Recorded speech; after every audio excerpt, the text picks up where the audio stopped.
Hello everyone, my name is Devin. Today's date is June 20th, 2026, and this is my week 4 assignment for FTT131.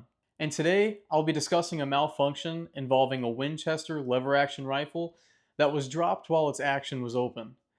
I will explain how I would diagnose the problem, and I'll also identify 5 inaccurate statements that we're going to find in an online forum post. And with that, let's get started.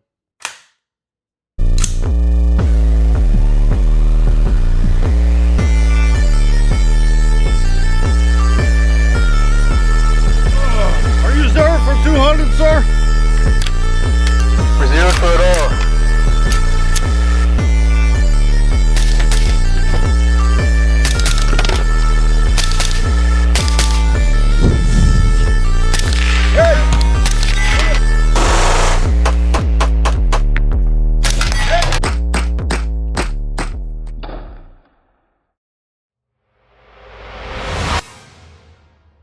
I was out hunting with my Winchester lever gun and I dropped it while I was climbing over a fence. The lever and action were open when it fell, but when I picked it up, the lever was closed. There wasn't any ammo in it when it happened, but afterwards, I tried to take a shot at a deer and it just wouldn't fire. Since that fall, it seems like the action doesn't work right and the trigger won't set off the round. Now, in this scenario, the customer is describing a Winchester lever action rifle that has experienced an impact while the lever action was open. The rifle was unloaded at the time of the fall, but the impact forced the lever into the closed position. After the fall, the rifle experienced a failure to fire when the customer attempted to use it during a hunting scenario. Now, in this case, the impact may have bent the lever, damaged the internal linkage, or affected the locking system within the rifle, or there could be an obstruction preventing the action from fully closing. Now, if the action doesn't reach full lockup, then the firearm safety system may prevent the hammer or firing pin from striking the primer correctly. Now, before troubleshooting the rifle, I would begin with the basic safety procedures. I would keep the muzzle pointed in a safe direction and keep my finger away from the trigger. I would open the action and remove any and all live ammunition from the magazine tube, receiver, carrier, or chamber. And I would visually and physically inspect the chamber to ensure that it is empty. I would also look through the barrel with a flashlight or pass a proper cleaning rod through the bore to make sure that there's no obstructions.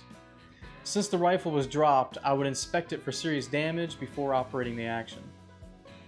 I would check the barrel, receiver, stock, lever, hammer, trigger, locking parts, and magazine tubes. I would especially look for cracks, bends, loose parts, or any damage that could make the firearm unsafe.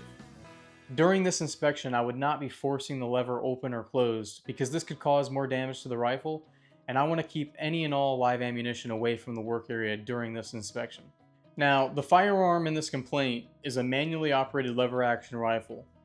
Moving the lever cycles the action, controls the locking system, moves the cartridge through the rifle, and helps cock the hammer.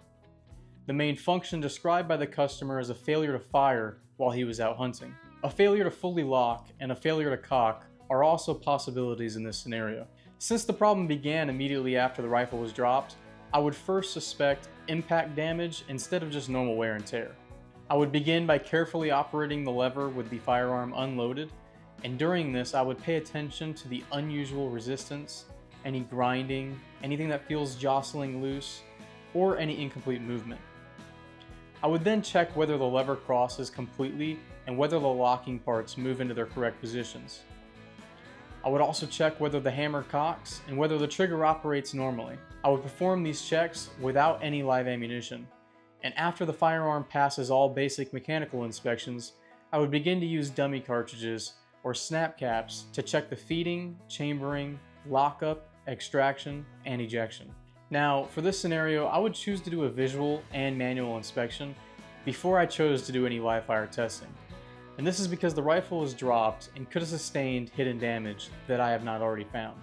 Trying to fire it before inspecting the locking system could be dangerous. One test would be to slowly cycle the action while watching the lever, bolt, locking block, carrier, and hammer. Another test would be to use dummy cartridges to see whether the rifle feeds and chambers correctly. I could also use an appropriate snap cap to determine whether the hammer falls and the firing mechanism operates. The different tests may give different results, The rifle may feed a dummy cartridge but still fail to fire because the action is not fully locked. It may also appear to be closed from the outside, while the locking block or any internal safety is still out of the operation. The hammer could cock normally when the rifle is empty, but fail when the dummy cartridge is chambered, because the action cannot fully close. Now, the leading cause of this malfunction would most likely be due to internal damage from the impact. The rifle worked before the fall, and the failure started immediately afterwards. That makes breakage or bending more likely than normal wear and tear on, like, let's say, a magazine spring. The lever would be one of my first suspected components because the customer stated that it was open when the rifle fell and was forced closed due to the impact. Now, a bent lever could prevent the action from completing its normal travel. This could stop the locking block from fully engaging.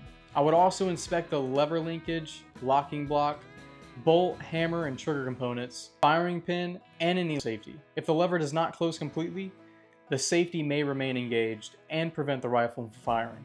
I would compare the damaged parts to the manufacturer's specifications, and I would not begin by filing, bending, polishing, or adjusting any of the parts before first identifying the actual cause. Now, in this scenario, I would tell the customer that the impact appears to have damaged or bent part of the lever and locking system. Because the action is not reaching full lockup, the rifle's safety system is preventing it from firing. This is a safety feature that helps stop the rifle from firing when the action is not completely closed. My repair would involve replacing the damaged components and inspecting the related linkage and locking parts for any additional damage. I would not simply just adjust the trigger or force the lever back into shape. After completing the repair, I would verify a smooth lever movement, proper locking, and proper cocking, correct safety operation, and firing pin function. I would then test the feeding, chambering, extraction, and the ejection of the rifle using a dummy round. After this, I would complete a live fire functions test. The customer's Winchester lever action rifle was dropped while loaded, causing a failure to feed where the cartridges no longer rise from the magazine. Because the lever was open when it fell, the rifle likely suffered a broken extractor, and that now prevents the rifle from firing. Lever guns do not require full lockup to fire, so slightly bent lever would not affect ignition. The best first repair is to replace the magazine spring and follower, since impact commonly weakens them. If the rifle still won't fire after that, the trigger should be adjusted lighter to ensure reliable discharge. Now, this online forum post has contained 5 technical inaccuracies. Inaccuracy 1 is the rifle was dropped while loaded with ammunition. We know this is inaccurate because the customer clearly stated that there was no ammunition in the rifle during the time of falling. And a gunsmith must use the customer's actual description and should not add any details that were not provided. Inaccuracy 2 is that lever guns can fire without full lockup, so lever bend would not matter. This is inaccurate and unsafe. A lever action rifle is designed to fire when its action is fully closed and locked. A bent lever could prevent the locking system from fully engaging, and it could also keep a lever safety or trigger blocking safety engaged and prevent the rifle from firing. Inaccuracy 3 is a broken extractor is likely the cause of the rifle not firing. We know this is inaccurate because the extractor mainly removes a cartridge case from the chamber. A broken extractor would normally cause an extraction problem rather than a firing issue, so it would not be the leading cause of a failure to fire immediately after the lever was struck. Inaccuracy 4 is that the most likely malfunction is a failure to feed from the magazine. We know this is incorrect because the customer said that the rifle would not fire. The complaint does not say that the cartridge failed to leave the magazine or move onto the carrier. The main complaint from the customer is a failure to fire, possibly caused by a failure to lock or a failure to cock. Now, inaccuracy number 5 in this Reddit post is going to be a magazine spring and follower replacement is the best first repair step. This would be inaccurate because there is no evidence of a magazine feeding problem, so replacing parts without first diagnosing the rifle is not a proper troubleshooting method. The first focus should be the lever, lockup, internal linkage, safeties, hammer, and any firing mechanisms. The forum also recommends that making the trigger lighter. That would not be an appropriate repair for impact-related damage. A lighter trigger would not correct a bent lever, a damaged locking system, and could create more safety problems down the road. In conclusion, this malfunction most likely resulted from impact damage, when the open action was forced closed by striking the ground. A careful safety inspection and a systematic diagnostic should be completed before replacing or adjusting any components on this rifle. And with that, thank you for watching.